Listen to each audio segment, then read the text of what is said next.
इकडं खोटं सांगायचं आम्ही। धनंजय देशमुख आपल्या सोबत बोलतायत। धनुभाऊ TV9 मध्ये स्वागत आहे तुमचं। तुम्ही हे आक्रमक आंदोलन करताय, तुमची भूमिका काय सांगाल धनुभाऊ? भावाला जोपर्यंत न्याय भेटत नाही कुटुंबाला न्याय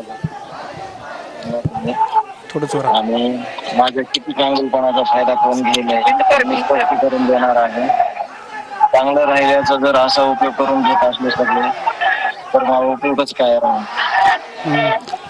धनुभाऊ, तुम्ही गेल्या अनेक दिवसांपासून आंदोलनात मोर्चांमध्ये सहभागी होताय, मात्र अत्यंत संयमाने तुम्ही आतापर्यंतचं आंदोलन जे आहे ते पुढे नेण्याचा प्रयत्न केला, मात्र तुम्ही आज आक्रमक भूमिका घेतली आहे। माझा गैरफायदा घेतला जातो।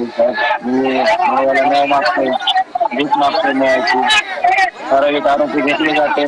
माझी अजून एकदाही इन्क्वायरी केली नाही की तुम्हाला काही कोणावर संशय आहे का, घटनाक्रम विचारला जात नाही मला। मोर्चात जातो, सगळ्यांना सांगतो, मुख्यमंत्री साहेबांकडे गेलो। मला अपेक्षा आहे की माझ्याकडून पण सगळ्या ज्या इन्क्वायरी आहेत, पोलीस स्टेशन ज्या दिवशी गाडी सापडली होती त्या दिवशी चिठ्ठी सापडली होती, त्यात 4 लोकांचे नाव होते। माझ्या भावाच्या गाडीच्या मागे अजून एक गाडी होती।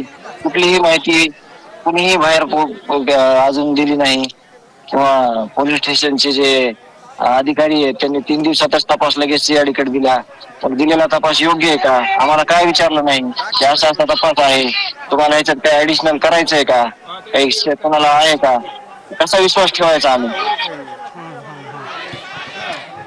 तुमचे हे अनेक प्रश्न जे आहेत ते महाराष्ट्राच्या मनामध्ये सुद्धा निर्माण झालेले प्रश्न आहेत, मात्र तुम्ही हे टोकाचं पाऊल उचलू नये यासाठी तुमचे अनेक जण समजूत सुद्धा घालतात। धनुभाऊ, मनोज दादा आलेत, मनोज दादा न्याय मागतोच, मनोज दादावर केसेस गुन्हे दाखल केले जाते। न्याय मागताना जर तुम्ही केसेस करताय तर मग कशाला न्याय मागू मी, कशाला न्याय मागायचा तुम्ही? अच्छा, मनोज दादा सुद्धा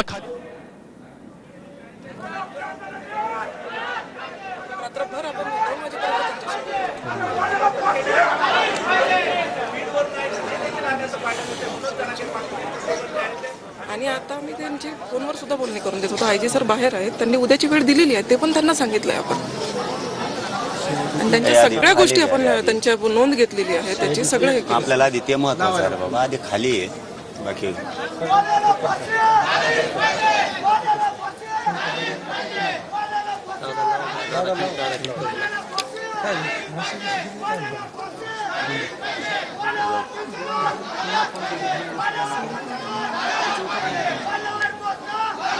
तर पोलीस अधिकारी हे आता मनोज जरांगे पाटील यांच्यासोबत संवाद साधतात।